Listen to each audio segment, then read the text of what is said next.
आर्य समाज नंद विहार एवं आयुष्मान भव योग संस्थान के द्वारा योग दिवस के अवसर पर योगाभ्यास कार्यक्रम आयोजित किया गया। योगाचार्य ने स्वस्थ रहने के लिए कई योगासन लोगों को बताए और उन्हें अपनी दिनचर्या में शामिल करने का आह्वान किया। सुनेहरा स्थित शहीद स्मारक पर आयोजित कार्यक्रम में आर्य समाज नंद विहार के प्रधान हरपाल सिंह सैनी ने कहा, योग एक साधना है और इस साधना को आज के समय में सभी को अपनाना आवश्यक है। आज विश्व मान चुका है कि बड़ी से बड़ी बीमारियों से लड़ने के लिए योग कारगर है। योगाचार्य पवन देव सैनी ने आह्वान किया कि लंबे समय तक स्वस्थ रहने के लिए निरंतर योग करें। उन्होंने कहा कि आज के समय में दूषित खानपान और प्रदूषण आदि के कारण बीमारियां बढ़ती जा रही है, लेकिन योग हमें इन बीमारियों से लड़ने की शक्ति प्रदान करता है।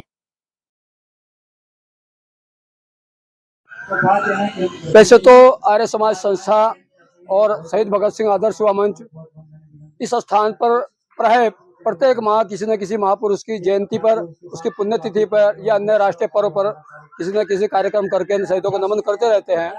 लेकिन आज अंतर्राष्ट्रीय योग दिवस, अंतर्राष्ट्रीय का मतलब जो अपने भारतवर्ष से भी बाहर अन्य देशों में भी है, इस मुहिम को मोदी जी ने बहुत बेहतर ढंग से आगे बढ़ाया है। ये हमारी प्राचीन परंपरा थी, ऋषि पतंजलि ने कभी चलाई थी योग की, और उसके निमित्त हम इस स्थान पर अन्य कार्यक्रमों के निमित्त आज योग का संदेश देकर ये कहते हैं कि स्वस्थ मन और स्वस्थ शरीर रहेगा तो वो आदमी समाज का, राष्ट्र का, अपने दायित्व को निर्वहन कर सकेगा। इसके निमित्त आज हम यहाँ अंतर्राष्ट्रीय योगा दिवस का कार्यक्रम कर रहे हैं।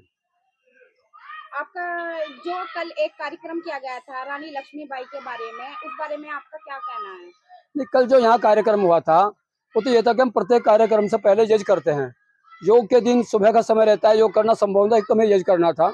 और कल तो हमारी जिले की कार्यकारिणी का गठन था, और जो आपने भी वीरांगना लक्ष्मीबाई के बारे में चर्चा की है, तो हमारे कुछ साथी जो कहीं ना कहीं मेरे से श्रेष्ठ हैं, अनुभवी हैं, उनकी मुझे सूचना कहीं से मिली है, मेरे पास सीधी सूचना नहीं आई है कि कल 22 जून को इसी स्थान पर वो वीरांगना लक्ष्मीबाई जी का जयंती के अवसर पर कुछ कार्यक्रम करने जा रहे हैं।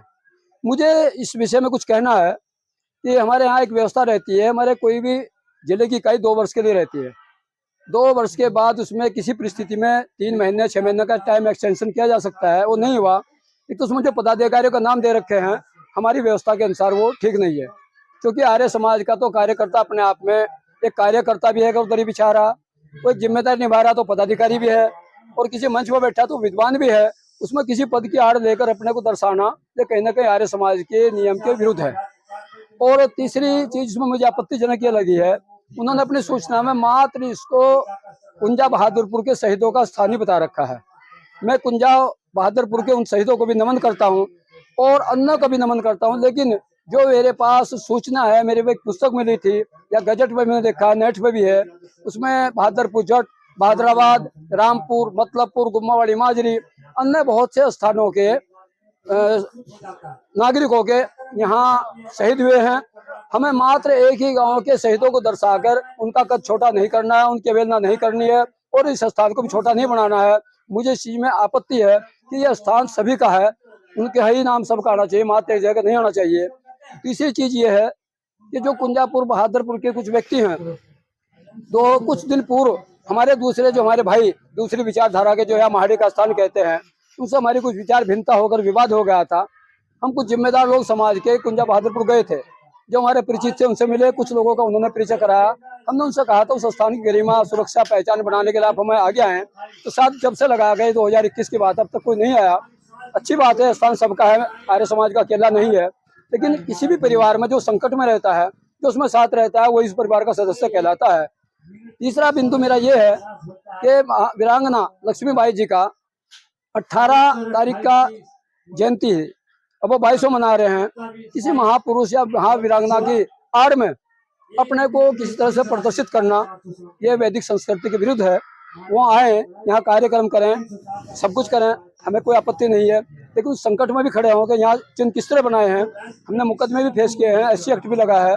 इसकी पहचान, सुरक्षा बनाने के लिए हमारे कार्यकर्ता संघर्ष कर रहे हैं, उन्हें भी हमारे साथ आना चाहिए। सबसे पहले तो आपके चैनल का बहुत बहुत धन्यवाद। आज हमारे देश में लगातार 11 वर्षों से योग दिवस मनाया जा रहा है।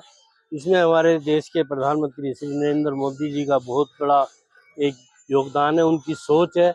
और आज हमारे प्रदेश, इसमें देश में ही नहीं बल्कि 100 कुछ देशों में ये बड़ी धूमधाम से योग दिवस मनाया जाता है। तो मैं तो यही कहूँगा कि इसे योग को अपनाना चाहिए, और जो स्वास्थ्य की जो बीमारियां हैं, जैसे बहुत सारे इनके योग हैं, उनको करते रहना चाहिए, क्योंकि उनके करते रहने से ये एक वो जो हमारी योग की जो तंदुरुस्ती है उसको देखते हुए ये योग जो है बहुत ज़रूरी है। और मैं यहाँ पर जो सुनहरा में वट वृक्ष के पास जो योग अपने जो हरपाल जी हैं इनकी और पूरी टीम है, इनको बहुत बहुत बधाई देता हूँ कि आने वाले टाइम में इससे भी अच्छा ये प्रोग्राम करें। और इनकी टीम को जो यहाँ पर छोटे छोटे बच्चे योग कर रहे हैं उसके लिए भी मैं बहुत आभार व्यक्त करता हूँ, और आशा करता हूँ कि आने वाले टाइम में ये और अच्छा योग के ऊपर ध्यान देंगे। धन्यवाद। योग बहुत महत्वपूर्ण है। जो हमने खाया वो पच नहीं रहा, और उसके साथ ही हमारे दिमाग भी खराब हो रहे हैं, है ना। तो जैसी हमारे जैसा खायन वैसा हो जा मन। तो उस मन की स्थिति को ठीक करने के लिए हम योग का सहारा हमें जरूर चाहिए। और आज अंतर्राष्ट्रीय योग दिवस, 11वां अंतर्राष्ट्रीय योग दिवस है। इस पर आप सबको आयुष्मान भव योग संस्थान की ओर से बहुत बहुत शुभकामनाएं। पूरा विश्व आज योग में हो रहा है। पूरे रुड़की शहर में यहाँ वट वृक्ष पर हम यहाँ स्वतंत्रता संग्राम सेनानी की जो स्थली है उसको मैं सत सत नमन वंदन करता हूँ। ऐसी जगह पर जहाँ स्वतंत्रता संग्राम सेनानियों ने अपनी फांसी से बलि दी है, देश को आज़ाद करा, ऐसे स्थली पर मैं उन सबको बहुत बहुत सत सत नमन करता हूँ। और योग के लिए सबको प्रेरित करता हूँ।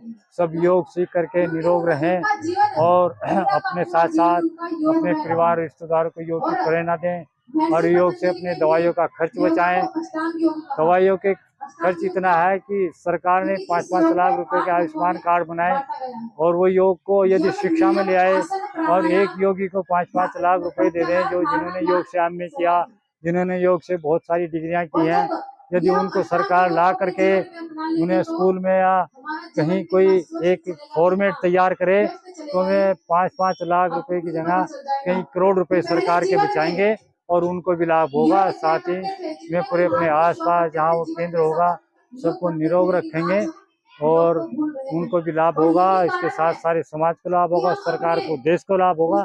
तो सरकार ऐसा सोचती नहीं है, वो अपने अलग ही प्रोपेगेंडों में लगी रहती है हर समय। इसके विषय में सोचना शायद मुझे लगता है उनके पास टाइम नहीं है।